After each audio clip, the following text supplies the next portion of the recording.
Commissioner Lahore Zaid बिन मकसूद की ज़ेर सदारत इंसदाद पोलिया महम जायज़ा इजलास मुनक्कद हुआ। इजलास में डिप्टी कमिश्नर लाहौर राफ़ी हैदर ने भी शिरकत की।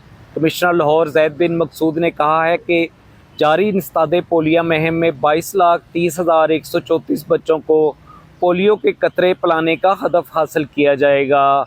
5,825 मोबाइल टीम्स, 371 फिक्स टीम्स और 214 रोमिंग टीम इंसदाद पोलिया महम में हिस्सा ले रही हैं।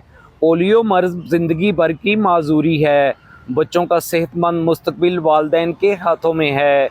इंसदाद पोलिया महम की टीमें हर दरवाज़े पे दस्तक दे रही हैं।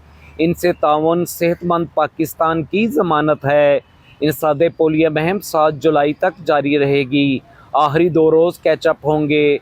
मुसाफिर बस स्टॉपों, झुग्गियों, कच्ची आबादियों को खुसूसी तौर पर हदफ किया जाएगा। इंसदाद पोलिया महम कौमी महम है। पोलिया टीमें कौमी फरीज़ा अदा कर रही हैं।